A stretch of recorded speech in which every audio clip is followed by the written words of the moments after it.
Start with the holy name of Almighty Allah, who is most merciful and beneficent. This is Mohammad Rafiq, myself. Dear student, today we will continue our talk, English text of class 7. Today we will go through the unit 2, text 3, the Battle of Panipat, 15 and 26. Dear students, non-fiction we have already discussed. Today we will go through reading for understanding. Today we will discuss the page number 46. So here are some questions, then we will find out their possible answers, and these answers are written here. We will uncover these answers. So here we shall start from question answering. Question number 1, what was Babar's purpose in marching on Delhi? Babar का purpose क्या था जब वो मार्च कर रहा था दिल्ली की तरफ? So here its answer is in order to subjugate the Sultan Ibrahim Lodi once and for all. इसका मतलब है कि वो डिस्ट्रॉय करना चाहता था, तबाह करना चाहता था. सब्जुगेट का मतलब टू डिस्ट्रॉय. सुल्तान इब्राहिम को और उसको फॉर एवर के लिए वो डिस्ट्रॉय करना चाहता था. So its answer in order to subjugate Sultan Ibrahim Lodi once and for all. Here's another question. Explain one advantage and one disadvantage which Babar had over Ibrahim Lodi before the Battle of Panipat. Dear students, we have discussed as we did the textual reading. There are in paragraph number 2 we have one advantage and disadvantage over the Ibrahim Lodi. One advantage is that he was a skillful strategist and learned the valuable tactical lesson. जो बाबर था वो skilful था. Skilful का मतलब है full of skills, जो उसको बहुत सारे स्किल्स आते थे. एंड स्ट्रेटेजिस्ट का मतलब है that one who make strategy, जो एक हिकमत अमली बनाए या कोई पॉलिसी बनाए, उसको हम स्ट्रेटेजिस्ट कहते हैं. And learn the valuable tactical lesson. ये सुन, टैक्टिकल लेसन्स का मतलब है डिफिकल्ट और लेसन ऑफ वार. जो वार को फाइट करने के लेसन थे उसको वो आते थे बाबर को, तो ये उसका एडवांटेज था over the Ibrahim Lodi. Here there was another disadvantage is, इसका जो डिसएडवांटेज ये था because he had only 15,000 men. उसके पास ओनली 15,000 मेन थे एंड इब्राहिम लोदी के पास बहुत सारे लोग थे, ऑलमोस्ट 1 लाख आदमी थे एंड 100 एलिफेंट्स भी थी. But for him there was only 15,000 men, but half of them were unable or were not fit for attack. तो ये उसका disadvantage था. तो disadvantage, he had only 15,000 men, whom only about half were fit for attack. Mean half जो लोग थे 15,000 में से वो अटैक करने के काबिल थे, अदरवाइज दूसरे जो थे वो फिट नहीं थे. तो ये डिसएडवांटेज था इब्राहिम लोदी का, बाबर का over the Ibrahim Lodi. Here's a question number 3.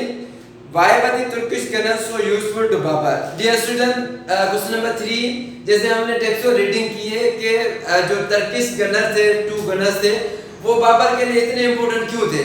Dear student, जैसे कि जो गन वाले थे टर्किश और कैनन जो है वो गन यूज करना सबकॉन्टिनेंट में पहले नहीं हुआ करता.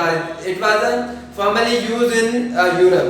ये जो गन और ये जो कैनन वगैरह थे ये यूरोप में यूज किए जाते थे, सबकॉन्टिनेंट में यूज नहीं किए जाते थे. लेकिन वो जो 2 टर्किश गनर थे वो बाबर के लिए इतने इंपॉर्टेंट थे क्योंकि वो यूज करना जानते थे गन्स को.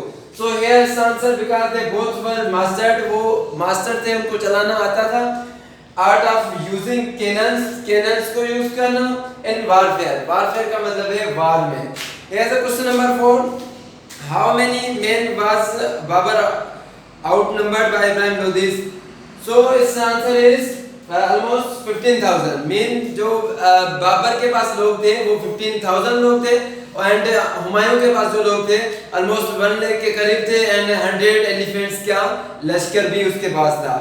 Here's a question number 5. Why did Ibrahim Lodi find it impossible to attack with his elephants? Ibrahim Lodi impossible क्यों समझ रहा था कि एलिफेंट्स अटैक नहीं कर सकते?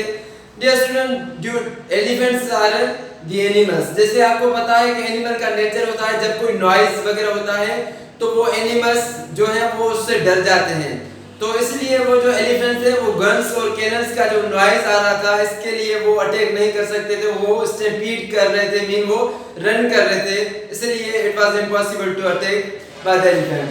सो इसका answer is due to terrorize by the noise of. Terrorize का मतलब है खतरनाक, जहां terrible by the noise of gun fire, जो गन का फायर का नॉइज आ रहा था. द एलिफेंट स्टैम्पीड, स्टैम्पीड का मतलब है running away, making any further attack impossible, mean वो दूसरा जो अटैक करने चाहते थे वो नहीं कर सकते थे क्योंकि there was a big noise. Here is another question, question number 6. How are the cavalry and archers important to the battle? Dear student, cavalry जो होते हैं मिलिट्री मैन जो होते हैं और आर्चर्स वन हु थ्रो और बोज द एरोज, वो important क्यों है बैटल में? डियर स्टूडेंट, कैवलरी जो आर्म्स पार में लोग होते हैं, जो फ्रंट लाइन ऑफ डिफेंस होते हैं, वो फाइट करते हैं, वो इतने इंपॉर्टेंट होते हैं. और जो बोज करते हैं या एरोज शूट करते हैं वो उनके पीछे खड़े होते हैं और वो किसी इरेक्टेड जगह पे होते हैं जहां से वो अटैक करते हैं. So they both are very important for the battle. So इस answer is cavalry and archers were important because they were first line of attack, वो first line of attack थे इसलिए वो important थे. ये तो question number 7. What did Babur want to prevent happening in Agra and Delhi? Babur जो था वो क्या प्रिवेंट करना चाहता था आगरा और दिल्ली में नहीं हो? Because its answer is here. He prevent to pillage. Pillage का मतलब है लूट, mean to loot the atoms in specially war time. जो वार टाइम के दौरान जो सामान वगैरह जहाँ जो ट्रेजर खजाना वगैरह मिलता है तो वो जो ट्रूप्स वगैरह होते हैं या जो विक्टोरियस ट्रूप्स होते हैं वो लेते हैं. तो बाबर ने अपने लोगों को ट्रूप्स को प्रिवेंट किया कि जो ट्रेजर है दिल्ली का वो आप नहीं उठाएंगे. तो इसका आंसर है he prevent to place. Place का मतलब है टू लूट द ट्रेजर खजाना of Delhi and Agra from his own victorious troop, mean अपने जो विक्टोरियस का मतलब है जो फातेह या गाजी ट्रूप्स थे, troops mean soldiers. Here the question number 8 and last. How does the writer emphasize the value of Kohinoor? Writer कैसे एम्फसाइज करता है कि वो उस कोहिनूर जो डायमंड पेश किया गया बाबर को उसकी क्या वैल्यू है, वो कितना इंपॉर्टेंट था? So its answer because its worth is estimated as in the whole world's expenditure for a half a day. Mean उस कोहिनूर का जब वो जो डायमंड उसको गिफ्ट के तौर पे पेश किया गया उसकी जो वर्थ थी वो एक दिन के पूरे दुनिया के जो एक्सपेंडिचर है खर्चा है उसके बराबर थी.